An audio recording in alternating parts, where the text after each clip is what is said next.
on a proper footing. And we're in the process of scaling up, but we need to do it gradually. But again, to do that, the public too needs to be enlightened, needs to be educated and sensitive. We'll get to that as we develop the program. Okay, now, the figure for Nigeria, the maternal mortality figure is 545 out of 100,000 lives. Yeah. But now Lagos, that is the center of excellence, is accounting for 555 out of 100,000 live births. Yeah. You would expect that Lagos should do better than this. You would expect that, but again, that's the other aspect that people do not understand. Because of our situation here in Lagos and because of people expected, there is a lot of pressure on the system. We have a population of about 21 million people. Out of that 21 million people, at least about 4.5 million are women of childbearing age who can get pregnant any period of time. And out of that too, if you look at the number of children below 5, about 20% of that figure are children. So the population of people we need to cater for is huge. You understand? And again, more importantly, there is this tendency for people to come from different states, especially people with complications, to come into Lagos State where they feel they can access better care. And you see a lot of these cases coming in bad states because of poor antenatal care, and that's what made a tendency for us to start recording those high mortality, because they are seeing they coming at a very I'm not saying that even the facilities we have are adequate, but again, and there's a commitment of government to do something better. So we are not worried about the figure. The essence is there is an intent and the commitment to address the problem, and that's what brings us to that this program we've designed to do. And that program is designed to address the different causes, all those three delays. This is why, and it also encompasses, when it comes to infrastructure, either we build more facilities, or those of them we reactivate those that have been moribund by refurbishing them, equipping them, staffing them adequately, providing them all the necessary they need. And this is because there are many. You can't do all of them all in one fell swoop. Okay, maybe after this break we'll be talking about how you want to do them and when should the people of Lagos State hold you responsible when they don't get it. Please stay with us on Health Matters. It opens with a gate of art. Moves into windows of creativity. She finds the only English word she knows from somewhere hidden in the belly of a 4'9" body, and instead of "I won't get," she greets us with "bye bye." Branches into rooms of color.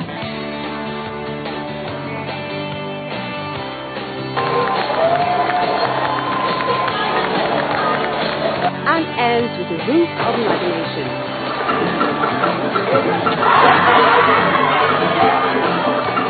Walk into Art House. The pieces all come together at 9:30 p.m. every Saturday. Art House, life is art.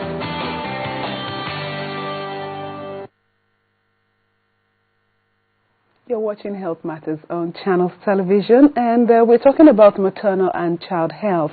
If you have any question, you have comments for the Commissioner of Health, the Lagos State Commissioner of Health, who is here with me in the studio, you can join us on 0189239900 or send your tweet to yomi_Otaigbe. Okay, we went on the break and you were talking about making, people have access to health centers, and you say it's going to be done in batches. How is this going to happen, especially for people in the rural areas? Yeah, that's what I'm saying. The strategies we put in place covers quite a number of things. Issue of infrastructure. And infrastructure deals with the health facilities and equipping those health facilities. That's the issue of human resource. Staffing those facilities, then providing all the consumers wherewithal they need, especially those things that are related to the complications of pregnancy that actually are causes of this high mortality. And I give you examples. At the primary care level, hitherto we've had about 277 facilities that are in different states of functionality. What we decided to do as a state is that refurbish them, but we have to refurbish them in phases. We look at the cost, it's going to be huge. And that's why the state government we decided, okay, we will take at least one facility in each local government area, refurbish, properly equipped, and properly staffed with all the drugs and necessary. We call them flagship. That we're going to do that in each local government area. Maybe that's the state's contribution to that, so that we could spur on the local government area councils to do better. That's one. And that's this we are doing in stages. And when we say staff, we staff them appropriately with the complements of doctors, nurses, the pharmacists, all the different health workers, so that at least if any patient goes there, you can be attended to. They take care of all the basic things they require, that except those of them that they cannot handle, where they have to refer. That's at the primary care level. Right now, we've commissioned 2. 3 others are ready for commissioning. It's not as if these factories are already functioning, but we want to raise them to a particular level where people do not have to start traveling that far. At the secondary care level, that's probably the next level where cases that cannot be referred from the handled at the primary care level will be sent to the secondary care level. So all those hospitals that have maternal services, we have refurbished, we have upgraded. In addition, if you remember that we've built what we call maternal and child centers. These are centers that actually to address both maternal problems and child problems, MCCs. And we've located, we have 10 now. 5 already working. 2 are ready for commissioning any time from now.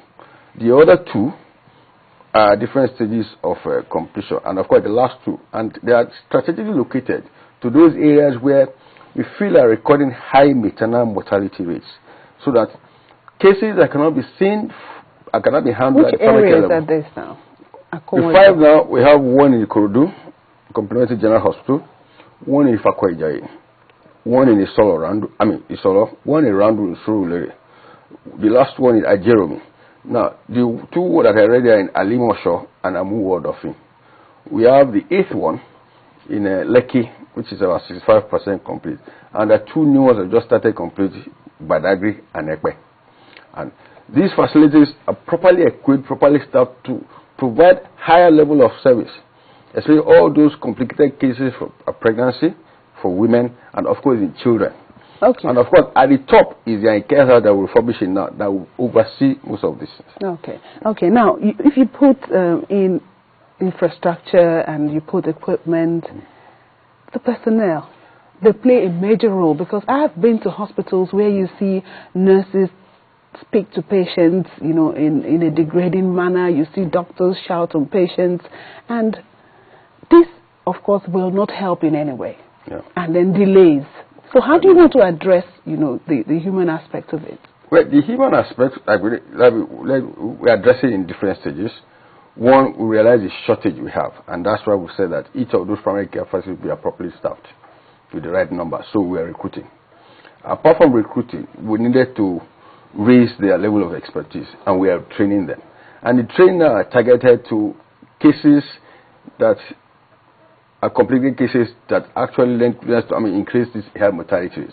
The neonatal care, life-saving skills, and we are training all these both doctors, nurses, and even there are some specific drugs or medications that are necessary, especially cases with hemorrhage, blood bleeding, for instance. That some drugs can give to a pregnant woman bleeding that can easily reduce the bleeding, so that before access is in. We're training them on the use of that. That's misoprostol. For cases with eclampsia, which is also a major cause, we're training the use of mag sulfate. These are drugs we've provided now at those facilities, and trained all this stuff now. You mentioned the issue of attitude. Yes, I agree with you. There's something again we are looking at. You cannot change attitude overnight. And again, you provide the proper wherewithal for people to work, give them then you can address your attitude. That's who we are handling, because we also know that you cannot only build facilities, people that work in these facilities. And if they don't do very well, these facilities are just for naught. So we are addressing those issues. Okay, and some of the complaints I've heard is that, you know, children maybe that are born premature in Lagos State, before you count 1 or 2 general hospitals, before you can find, you know, incubators for them, it's very hard. Why should this be? Well, the reason being that, look, I told you Lagos State is peculiar in the sense, apart from the population you deal with, a lot of people coming expecting to get care. So the load on what we have is huge. And of course, incubator care, it's a specialized care. You need to train this stuff. But unfortunately too, if you look at the whole of Nigeria, we have shortage of the real experts. We have shortage of pediatricians. We have shortage of